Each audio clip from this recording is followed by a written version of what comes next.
Saudações, buscadores da verdade, viajantes dos reinos ocultos e curiosos por natureza. Sejam bem-vindos ao nosso santuário do saber, onde a história murmura e o misticismo dança à luz da lua. Eu sou o vosso guia neste mergulho profundo nas tradições, nos mistérios e nas verdades que moldam a alma de uma cultura. Hoje, os ventos do outono trazem consigo uma energia singular. A data de 16 de outubro é um ponto de convergência, um portal sutil onde o passado e o presente se encontram e as energias terrestres dialogam com o etéreo.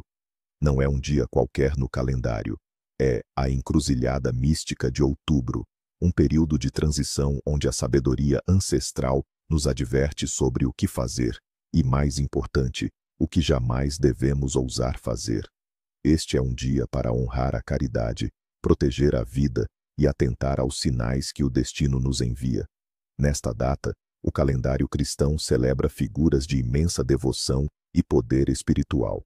Temos Santa Edviges da Silésia, patrona dos pobres, dos órfãos e dos endividados, uma alma nobre que dedicou a sua vida a aliviar o sofrimento alheio.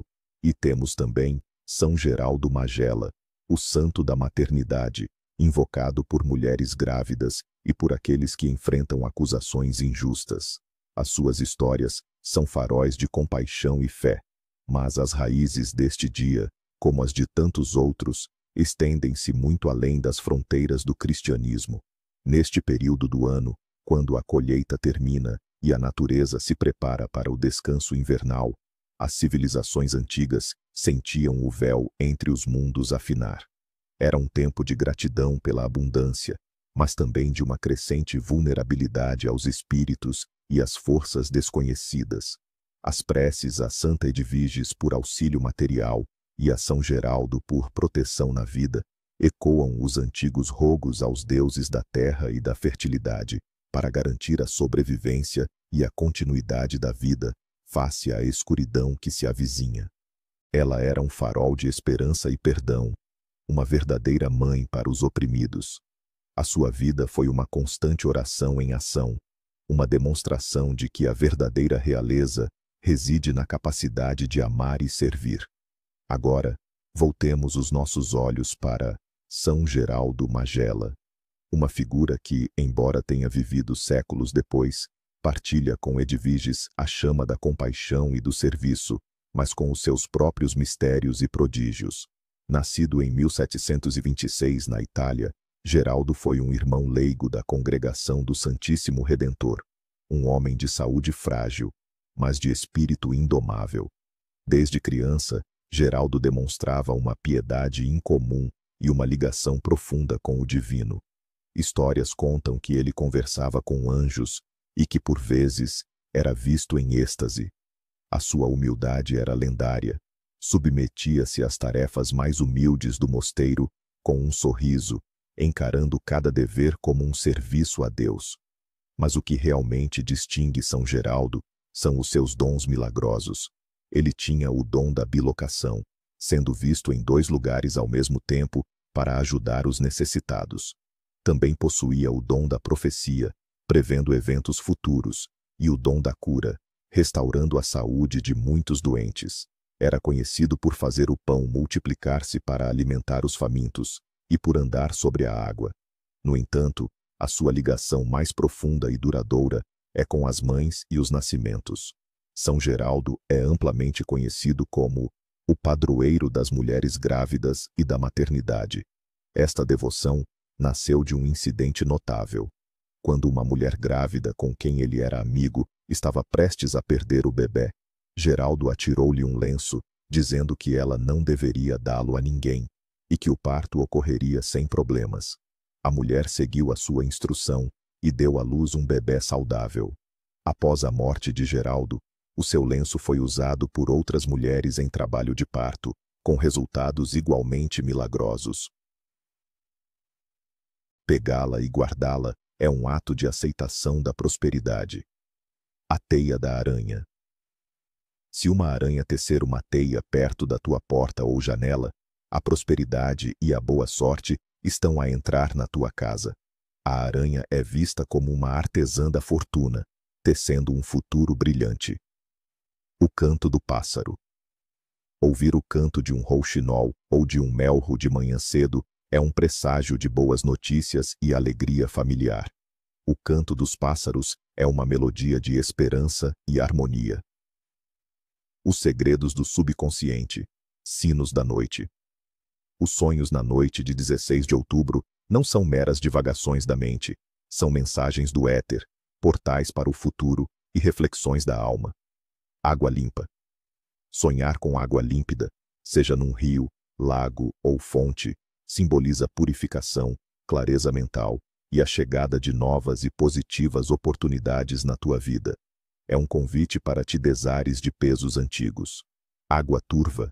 Pelo contrário, sonhar com água escura ou suja alerta para obstáculos emocionais, confusão ou desafios iminentes. É um aviso para seres cauteloso e para procurares a raiz da tua inquietação. Animais selvagens. Sonhar com animais selvagens pode representar os desafios da vida que deves enfrentar, a tua própria força interior ou instintos primitivos. A forma como interages com eles no sonho revela a tua capacidade de lidar com adversidades. Luz ou fogo. Sonhos com luz brilhante, chamas controladas ou fogo que aquece indicam iluminação espiritual, paixão renovada, criatividade e a revelação de verdades importantes. É um sinal de que estás no caminho certo ou de que a inspiração está ao teu alcance. Pessoas falecidas. Sonhar com entes queridos que já partiram não é para temer. Muitas vezes são visitas do além, trazendo mensagens de conforto, perdão ou orientação. Presta atenção às suas palavras ou ao sentimento que transmitem, pois pode ser uma direção crucial para a tua vida. Già in tenera età si diceva che ricevesse la comunione dalle mani dell'arcangelo Michele. La sua aspirazione a una vita religiosa lo portò a cercare l'ingresso tra i redentoristi, ma fu inizialmente rifiutato a causa della sua salute cagionevole e del suo aspetto fragile. Nonostante ciò, la sua perseveranza e la sua fede incrollabile lo portarono ad essere finalmente accettato come fratello laico, dedicandosi con ardore ai compiti più umili. Fu in questa veste che la sua santità fiorì in un'esplosione di carismi e miracoli. Si narra che Gerardo potesse levitare durante la preghiera, bilocarsi, apparendo contemporaneamente in luoghi diversi per assistere i bisognosi, leggere nei cuori e profetizzare eventi futuri. La sua semplice presenza portava conforto e la sua parola operava conversioni. Ma il miracolo più celebre, quello che lo rese il patrono delle gestanti, avvenne quando una donna incinta, caduta rovinosamente, rischiava di abortire. Gerardo le diede un fazzoletto, dicendole di pregarlo. La donna non solo si riprese, ma in un parto successivo estremamente difficile, pose il fazzoletto su di sé, dando alla luce il figlio in sicurezza. Questo gesto simbolico si trasformò in un potente segno di protezione, tanto che ancora oggi molte future madri indossano una medaglietta di San Gerardo o tengono una sua immagine per chiedere intercessione. Un altro episodio toccante riguarda un'accusa ingiusta.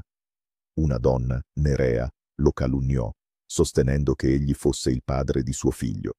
Gerardo, pur innocente, scelse il silenzio e sopportò le accuse con umiltà, seguendo l'esempio di Cristo. Solo in seguito, Nerea, tormentata dal rimorso, confessò la sua menzogna, rivelando la vera innocenza del santo. Questi eventi, lungi dal diminuire la sua santità, ne amplificarono la statura spirituale, rendendolo un faro di pazienza e verità. Sono creativi, amano la bellezza e l'armonia, ma possono anche essere inclini a momenti di malinconia o profonda riflessione, tipici dell'autunno. La loro sfida è bilanciare la loro inclinazione al servizio con la necessità di proteggere la propria energia e di ascoltare la propria voce interiore. Il 16 ottobre si festeggiano diversi santi, tra cui Santa Edvige, Santa Margherita Maria Alacoque e, ovviamente, San Gerardo Maiella. Di quest'ultimo abbiamo già ampiamente parlato. La sua figura di protettore dei deboli, dei bambini e delle madri è centrale in questo giorno. Egli ci ricorda l'importanza della compassione e della fede incondizionata. Ora, addentriamoci nelle tradizioni e rituali che adornano questa giornata, pratiche che servono a onorare il passato, proteggere il presente e invocare benedizioni per il futuro. 1. Il rituale della protezione materna e familiare. Obiettivo: invocare la protezione di San Gerardo per le madri, la fertilità, la nascita sicura e l'armonia familiare. Cosa serve? Un'immagine o una statuetta di San Gerardo, una candela bianca nuova, un bicchiere di acqua pura, un piccolo fazzoletto di stoffa bianca, simbolo del miracolo del fazzoletto. Quando e come condurre? Al tramonto del 16 ottobre, in un luogo tranquillo della casa. Accendete la candela bianca, simbolo di purezza e luce divina. Ponete l'immagine di San Gerardo accanto al bicchiere d'acqua e al fazzoletto. Chiudete gli occhi e concentratevi sulle vostre intenzioni. Protezione per una gravidanza, salute per un bambino, armonia per la famiglia o il desiderio di concepimento. Recitate una preghiera sentita a San Gerardo, ad esempio: O San Gerardo, padre e protettore, custode di ogni vita che fiorisce, ti prego di vegliare su questa casa e su tutti coloro che l'abitano. Proteggi le madri, benedici i bambini e mantieni l'amore e la pace tra noi. Amen. Tintu. Non cacciare o pescare oltre il necessario. È un monito al rispetto per la natura e i suoi cicli. In questo periodo di transizione, prendere più di quanto strettamente necessario dagli animali o dalla terra è visto come un atto di ingratitudine. Le conseguenze, secondo le credenze, potrebbero essere scarsità nelle future cacciare o pescate, o addirittura un disequilibrio che attira sfortuna sulla propria famiglia. 6. Non lasciare la casa sporca o disordinata. Una casa è il santuario della famiglia e il suo stato riflette l'ordine interiore. Il disordine e la sporcizia attirano stagnazione, energie pesanti e, secondo le credenze, possono bloccare il flusso della prosperità e della buona sorte. È fondamentale che lo spazio domestico sia pulito e accogliente per onorare gli spiriti benevoli e invitare la fortuna. 7. Non ignorare i poveri o i bisognosi. San Gerardo era l'emblema della carità. Ignorare chi chiede aiuto in questo giorno non è solo un atto di crudeltà, ma può chiudere le porte alla propria abbondanza. La generosità è una via per ricevere, e negarla in questo giorno può significare attirare su di sé la povertà o la sfortuna, poiché si interrompe il ciclo divino del dare e del ricevere. 8. Non viaggiare senza necessità impellente. Le energie del 16 ottobre possono essere imprevedibili e non propizie per i lunghi spostamenti. Si crede che intraprendere viaggi non essenziali possa aumentare il rischio di incontrare ostacoli, ritardi o pericoli imprevisti lungo il cammino. È un giorno per rimanere ancorati al proprio focolare e alle proprie radici. 9. Non cucire o ricamare dopo il tramonto. Secondo un'antica superstizione, compiere lavori manuali che coinvolgono l'uso di aghi o il legare fili dopo il calar del sole in questo giorno può cucire o legare a sé sfortuna, malattie o problemi. Príbeh svätého Havla je rovnako fascinujúci ako tajomstvá, ktoré jeho deň skrýva. Narodil sa v Írsku okolo roku 550 a už v mladosti sa oddal Bohu ako mních. V čase, keď Európu ešte zahaľoval závoj pohanských rituálov a nepoznaných krajín, Havel sa spolu so svätým Kolumbánom vydal na misijnú cestu na kontinent. Ich cesta bola plná útrap, ale aj zázrakov. Kolumbán nakoniec odišiel do Itálie, no Havel, už starší a chorľavý, sa rozhodol zostať v Alemánii, v dnešnom Švajčiarsku. Tam si našiel odľahlé miesto pri rieke Štajnách, ideálne na kontempláciu a asketický život. Legenda hovorí, že Havel žil v jaskyni v divočine, obklopený nehostinnou prírodou a divokými zvieratami, ktoré však k nemu pristupovali s úctou. Najznámejší zázrak sa odohral, keď Havel v noci hľadal drevo na oheň. Zrazu sa pred ním objavil obrovský medveď. Namiesto strachu Havel k medveďovi prehovoril pokojným hlasom v mene Božom a požiadal ho, aby mu pomohol znášať drevo. A neuveriteľné sa stalo skutočnosťou. Medveď poslúchol, začal zbierať drevo a nosiť mu ho k ohňu. Odvtedy sa medveď stal jeho sprievodcom a ochrancom. Na mieste, kde Havel s medveďom drevo zbieral, neskôr založil slávny kláštor a mesto Sankt Gallen, ktoré dodnes nesie jeho meno. Tento príbeh o krotiteľovi divých zvierat, najmä medveďa, hlboko rezonoval s pôvodnými európskymi kultmi zvierat a lesa, a tak sa jeho kult bez problémov prepojil s jesennými rituálmi, ktoré mali zabezpečiť prežitie stáda a ochranu pred dravou divočinou prichádzajúcej zimy. Havel sa stal symbolom prechodu od divokého k skrotenému, od pohanského k posvetnému, od neúrodného k plodnému. Preto bol jeho deň taký dôležitý. Bol to čas, keď sa bilancovalo medzi svetlom a tmou, medzi prežitím a zánikom. Známky osudu, šepot proroctiev vo vzduchu. Na Havla sa zamerajte na okolie, pretože v tento deň sú znamenia obzvlášť silné a pravdivé. Naši predkovia vedeli čítať v prírode, ako v otvorenej knihe osudu. Trojité kýchnutie je obzvlášť silné a podľa povery zaručuje, že vás choroby počas dlhej zimy obídu. 9. Ak sa na Havla narodí dievča, bude mať vlasy ako zlato a srdce ako plameň. Dievčatá narodené v tento deň sú podľa povery obdarené nielen krásou, ale aj vášnivým a silným charakterom, ktorý im pomôže prekonávať životné výzvy s odhodlaním. 10. Ak sa na Havla prevrhne hrniec s jedlom, bude v dome bieda a nedostatok. Takáto nehoda nie je len nešikovnosťou. Symbolizuje stratu hojnosti a varuje pred príchodom finančných ťažkostí alebo nedostatku jedla. Buďte opatrní pri manipulácii s jedlom, aby ste si neprivolali smolu. Sny v túto noc. Odkazy z podvedomia. Sny z noci pred Havelom, teda zo 15. na 16. októbra, sú považované za obzvlášť prorocké a odkrývajú budúce udalosti alebo skryté pravdy. Neberte ich na ľahkú váhu. Voda. Ak sa vám sníva o vode, sledujte jej stav. Čistá prúdiaca voda symbolizuje emocionálnu očistu, pozitívne zmeny a pokoj. Kalná, stojatá voda, naopak, predznamenáva smútok, slzy alebo emocionálne rozrušenie. Hĺbka vody môže naznačovať hĺbku vašich pocitov. Zvieratá. Divoké zvieratá vo sne môžu predstavovať výzvy, prekážky alebo nepoznané aspekty vašej osobnosti. Domáce zvieratá naopak prinášajú pokoj, pohodu a harmóniu v rodine. Medveď vo sne, podobne ako v legende o svetom Havlovi, symbolizuje silu, ochranu a múdrosť. Môže to byť odkaz, aby ste čerpali zo svojej vnútornej sily. Úroda.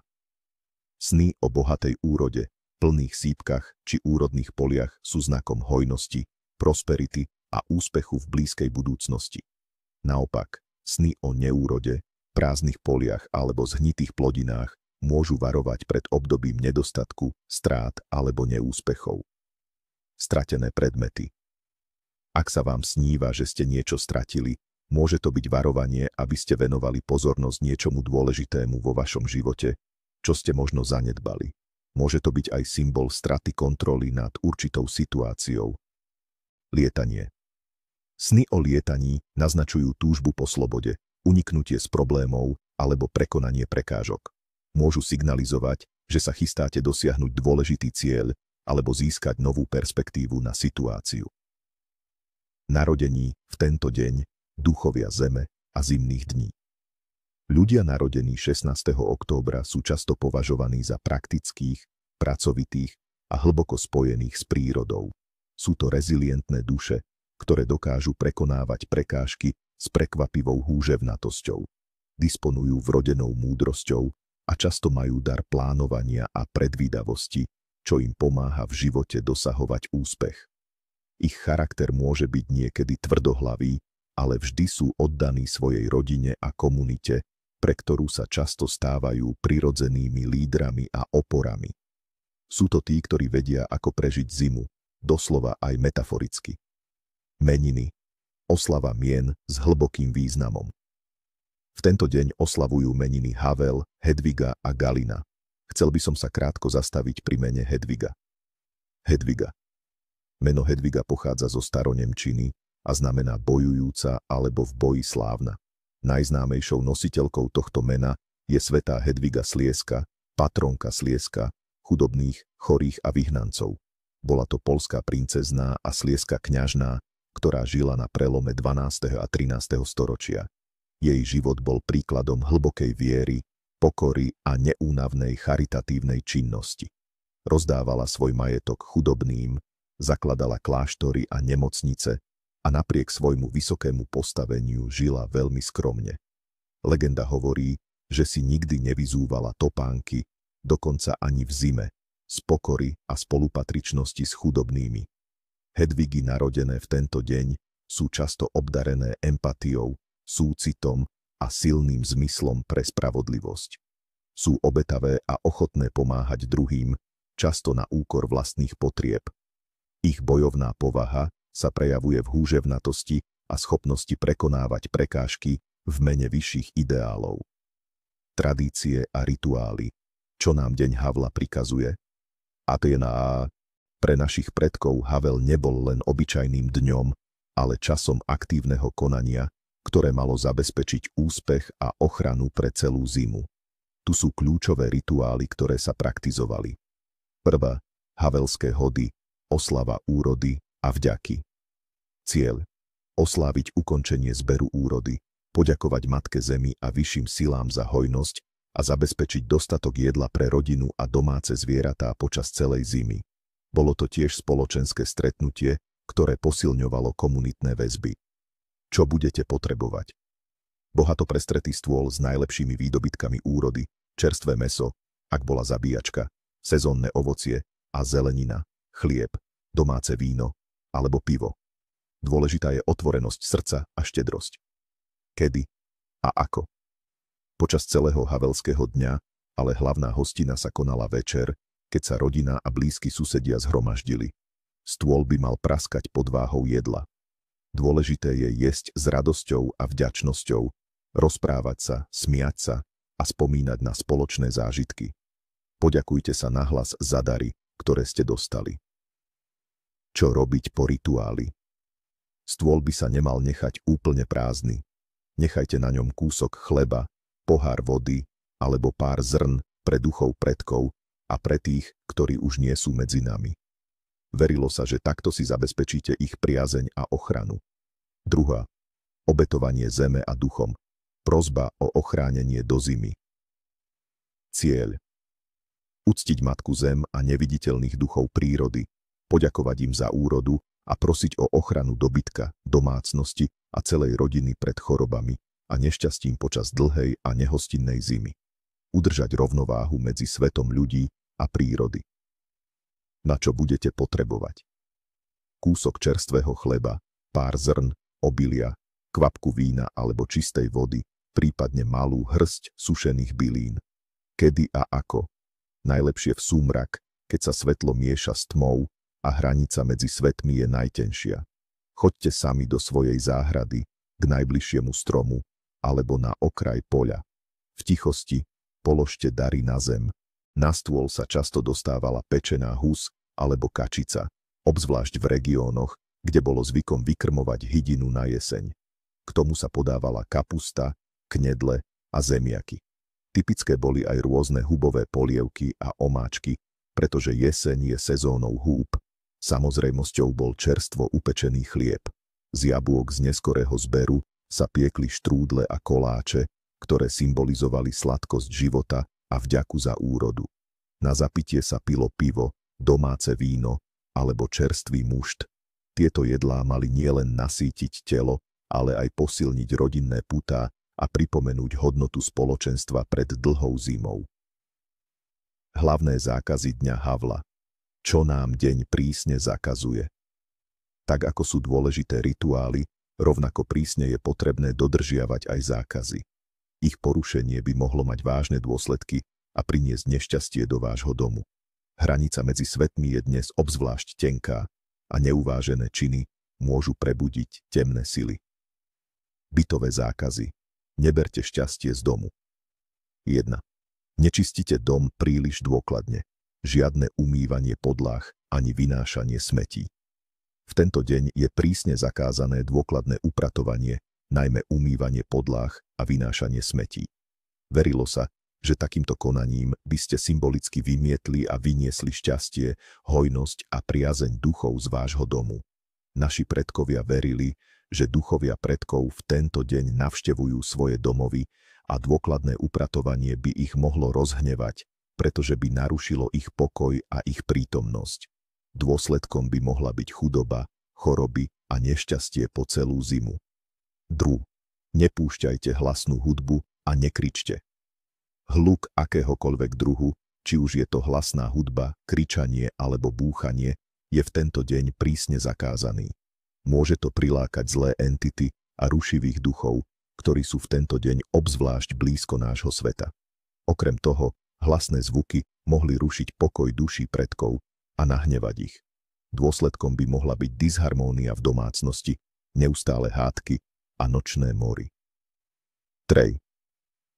Nepožičiavajte peniaze alebo cennosti,